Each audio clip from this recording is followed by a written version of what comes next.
Welcome to the Omen Comics Podcast, where we talk about everything from writing comics to the philosophies held within them. My name is Michael Nunneley, the creator of the Omenverse, and with me, as always, is my friend Steve Sellers, the creator of the Blitzverse. Today we're talking about female characters in comics. Specifically, we're going to start out talking about what characteristics you look for in a good female character. Yeah, I think the question's always going to depend on, kind of like what you look for in characters in general to a certain extent. But I think for me, the gold standard is Kitty Pryde, or at least certainly the way that she was written for under like Chris Claremont and Joss Whedon, writers like that.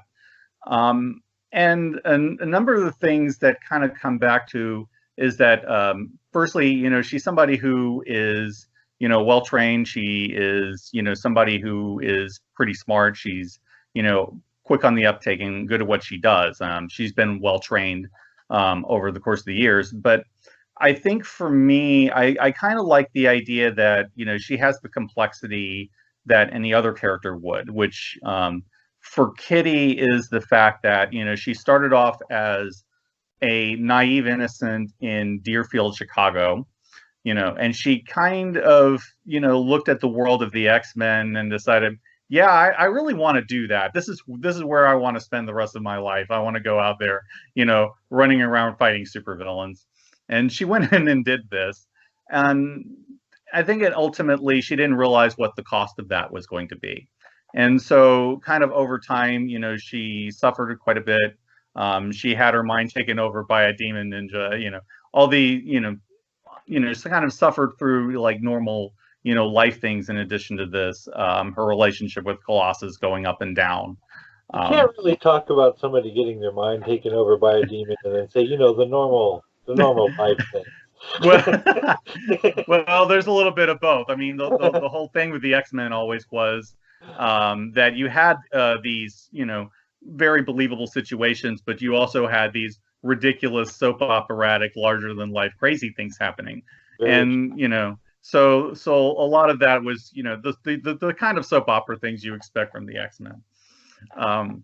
But also he never really forgot the fact that, characters change and grow, that characters grow up ultimately. And for Kitty, it was really, kind of becoming a bit harder, a bit more cynical, or at least, wearing a shell of that, because, she was trained by Wolverine and a lot of that kind of stuck, and this was how she learned to survive. But there's still quite a bit of that with her, and she has her own flaws that, I think define her. She's never like been the best with people. She's somebody who, still has a little bit of innocence under the shell. She's very idealistic, I think, still, despite everything. Obviously not counting like, Marauders and what's going on currently with House of X and all that. But, but traditionally this is who she was. She dealt with anger a lot. There are times when, she would mouth off to a guy. She would go and actually punch a guy in the face. Like, I think this was God Loves, Man Kills when she would do this. So she's not somebody who was, I think, perfect in any way. She would make mistakes, but she always had this drive, I think, like, many of the X-Men do, like certainly Wolverine did, to kind of overcome her problems, and become the kind of person that she wants to be. And I think, that drive usually leads to change and growth over time. And it certainly did with Kitty. And, in many ways, she's not even recognizable from where she started, having been like the headmaster at Xavier's and things like this. I mean, she went through that process. So a lot of this really comes down to, having the elements that a good character should have, but it works for her. So that's where a lot of the thought process with Kitty goes. Sounds like you're saying that characteristic you were looking for in that good female character was strength of character. Yeah. Yeah, enough to like overcome, the problems that she has. Yeah, to do the right thing. That's definitely an honorable trait in I think almost any character, to be able to grow and grow beyond that.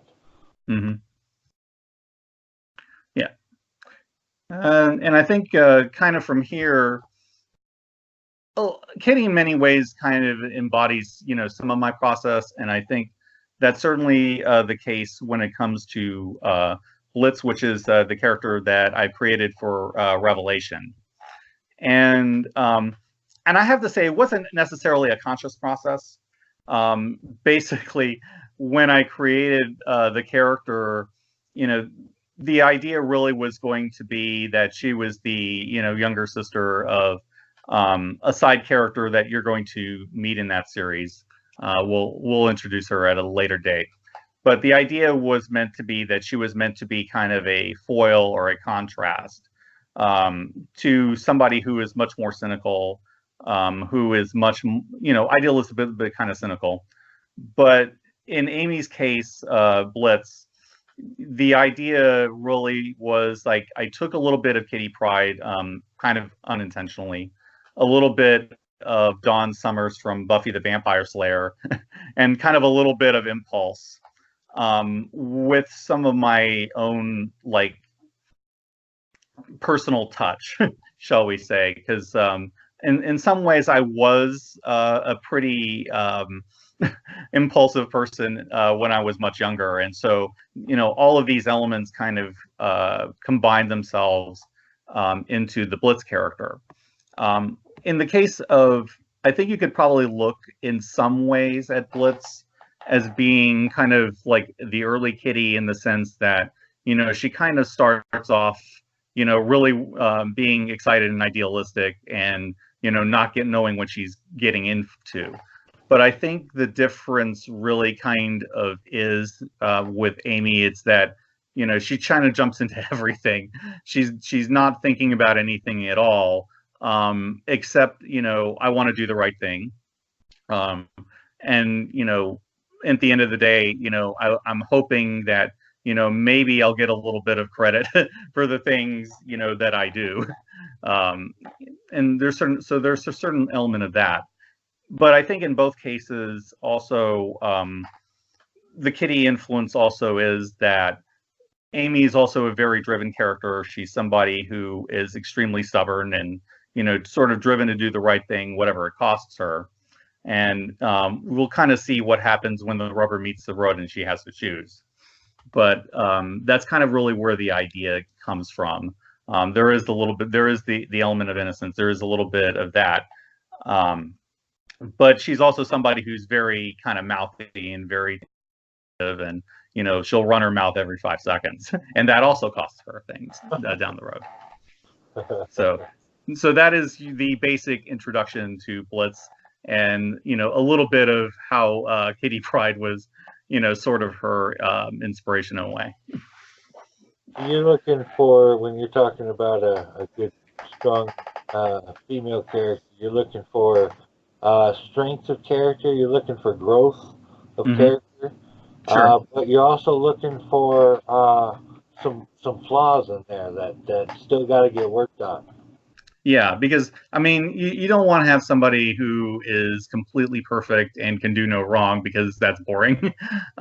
You want to have a character that has issues that they are dealing with, but because they're a hero, they overcome those things. They transcend those things and become a better hero. And then that's kind of where my interest always is, and male or female, but certainly with female characters. And yeah, what about yours? What do you think makes a really great female character? Do you have an example? It definitely comes down to, and I'm not trying to be cute here. It definitely comes down to character. For instance, when I think of a great female character, I instantly want to refer to Gail Simone's run on the New 52 Batgirl. Love that run. Yes, I mean that was just awesome. I read that, and then it was like 5 volumes. I bought them in the trades, Hmm. and I read through all 5 volumes, and then I read through all 5 volumes again. I just loved it. Hmm.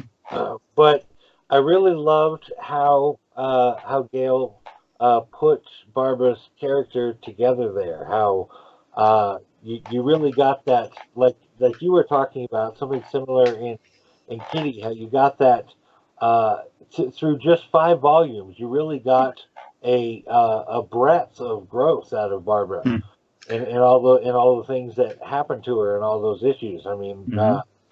it really it really filled out her character. You got to see that she's very tenacious. You know, when she puts her mind to a goal, she doesn't back off with it. She doesn't just let things get in her way. She just knocks them over if she has to. Hmm.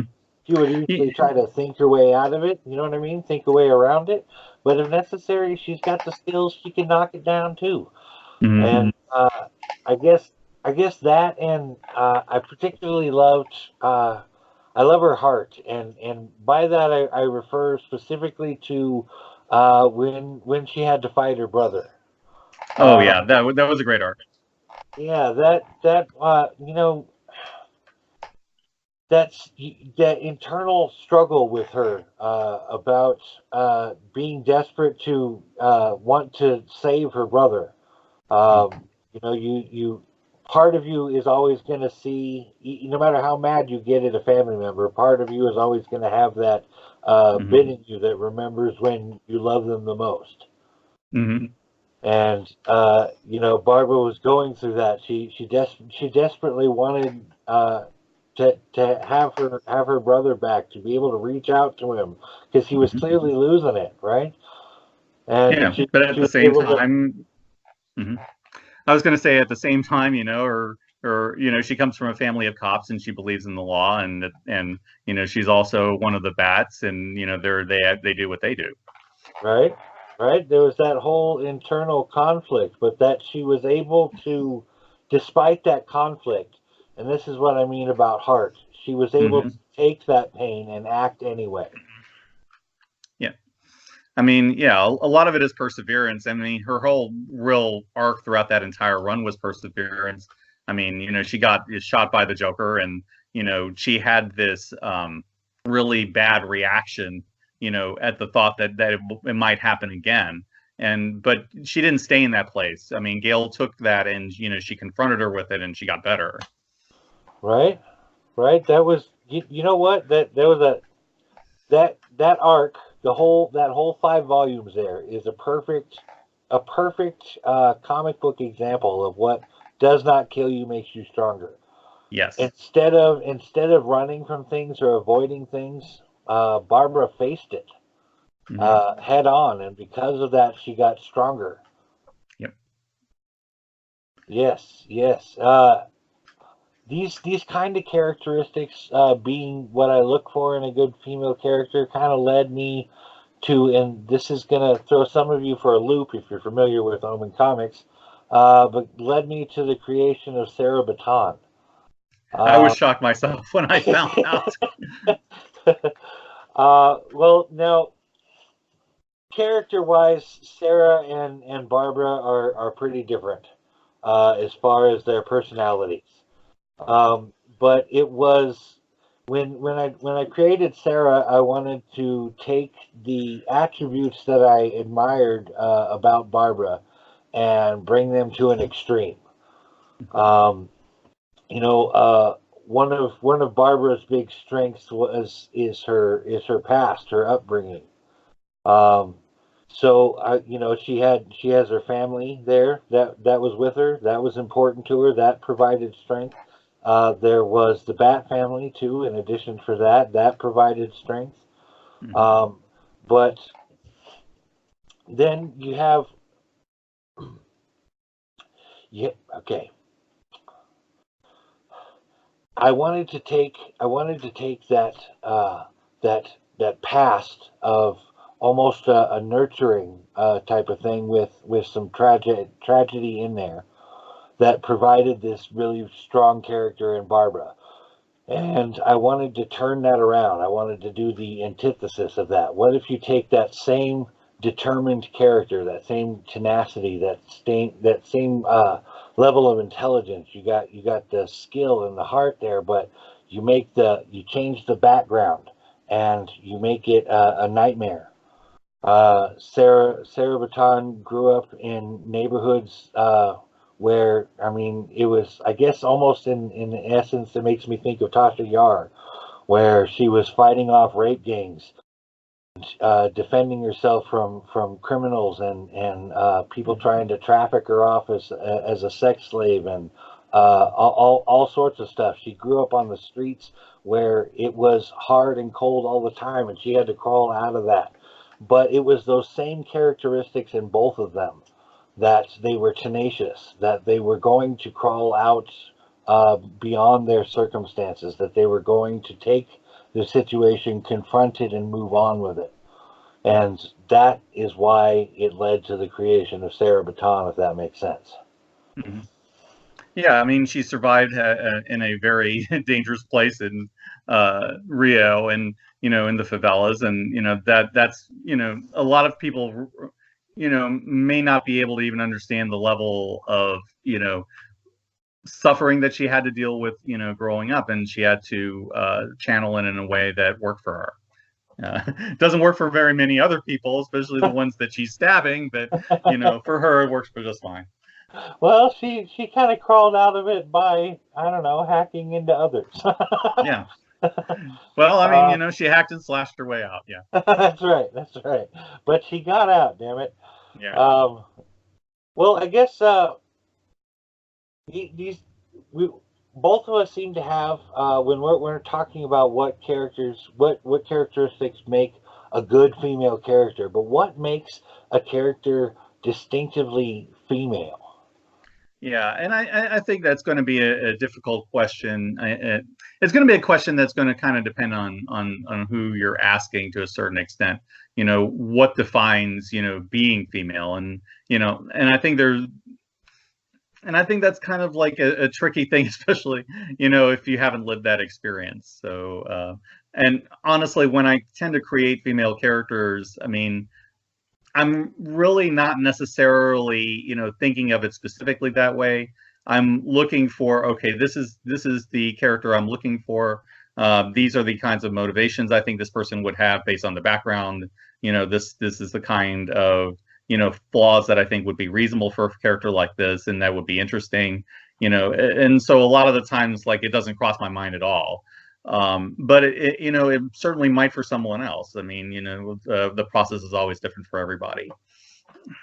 Well, I was I'm currently working on a title called Dragon Girl and the Albino Warrior, and yes, Dragon Girl is a 16-year-old girl, and I didn't really understand 16-year-old girls when I was a 16-year-old. So I think a lot of 16-year-old boys didn't. Right. So trying to say that I understand them now is a fallacy of the highest order. But I did learn something interesting. I'm at church. I'm at this Bible study, and these women were talking about having gone away for the weekend to this seminar, Mm-hmm. and the seminar was supposed to be I don't remember what it was specifically, but it was something biblical, some kind of biblical teaching. They were supposed to go there and learn characteristics specifically or something. And you listen to these women. I listened to 3 or 4 of them talk about their weekend there, and they said that they were talking about what a great success it was, and how glad they were that they went, and how good it was for them to be there. And that's all fine and dandy, but as a guy, I'm thinking a successful weekend at a seminar is that you learn something at the seminar. Yeah. But in their case, it was a successful weekend because they had learned about one another. Yeah, it's a different definition of success, but it's one that works for them. Right. Well, I think that that's something that that's something that strikes me as something distinctively female about a character. Is their view of success involves the social order itself. Mm-hmm. Uh, how you're able to interact and what you know and how you're able to support one another and that kind of thing is part of the consideration and whether or not like a mission was successful. Yeah. I mean, how many friends did you meet that day? I mean, if you made, more friends than you did when you came in, and it's a success. I mean, yeah, that's certainly a valid position from seen from that perspective.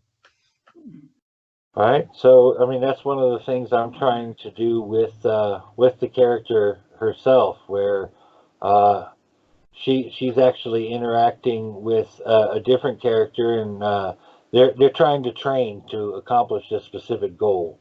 Mm-hmm. And her goal seems to be getting to know the other character as opposed to getting trained and accomplishing their mission.